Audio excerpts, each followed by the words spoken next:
నాతో ఏదో మాట్లాడాలి అన్నారు. ఏంటో చెప్పండి. ఈ విషయం మీరు నాతో ముందే ఎందుకు చెప్పలేదండి? ఏ విషయం అండి? అన్నీ మీ మనసులోనే దాచుకుంటారా? నాతో చెప్పరా? గౌతమ్ బాబు ఆ లెటర్ చదివేశాడు, అందుకే అహల్యతో ఇలా మాట్లాడుతున్నాడు. ఏదైనా ఉంటే ముందే చెప్పాలి కదండి. ఎందుకని అన్నీ మీలోనే దాచుకుంటారు చెప్పండి? మీరు ఏ విషయం గురించి మాట్లాడుతున్నారండి? అదే మన విషయమే.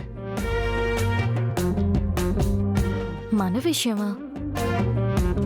ఏంటండి అది? అదేనండి, ఇందాక మీరు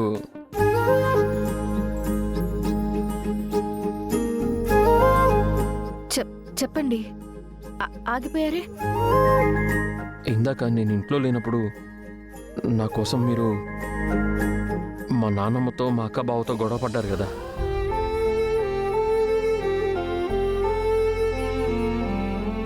వాళ్ళన్న మాటలకి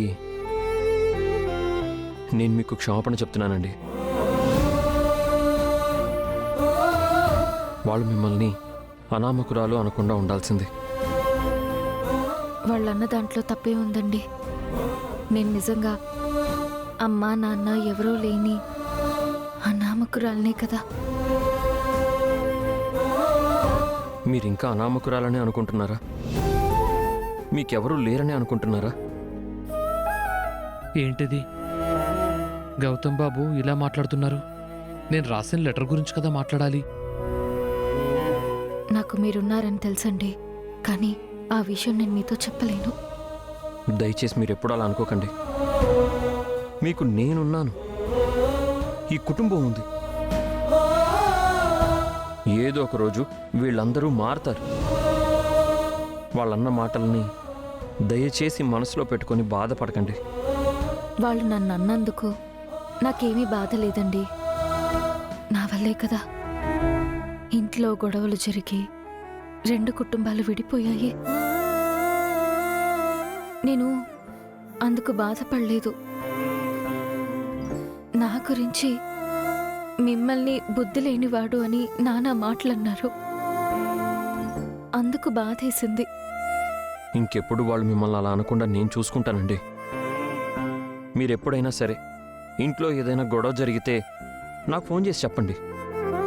మీ మనసులో దాచుకోవద్దు.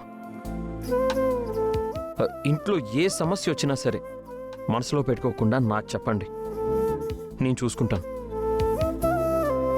ఈ విషయం చెప్పడానికి నేను మిమ్మల్ని పిలిచింది.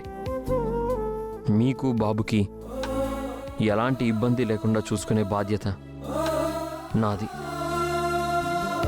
ఇదేంటి, గౌతమ్ బాబు లెటర్ విషయం కాకుండా ఇంకేదేదో మాట్లాడుతున్నాడు? ఇంతకీ గౌతమ్ బాబు లెటర్ చూసారా లేదా? బాబుకి పాలిచ్చారు కదా? ఇందాకే ఇచ్చానండి.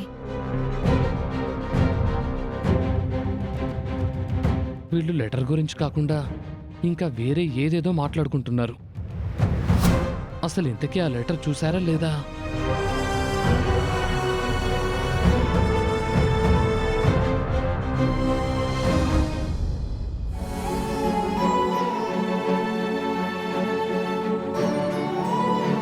గౌతమ్ బాబు లెటర్ చూసుంటే ఆ విషయం అహల్యతో మాట్లాడాలి.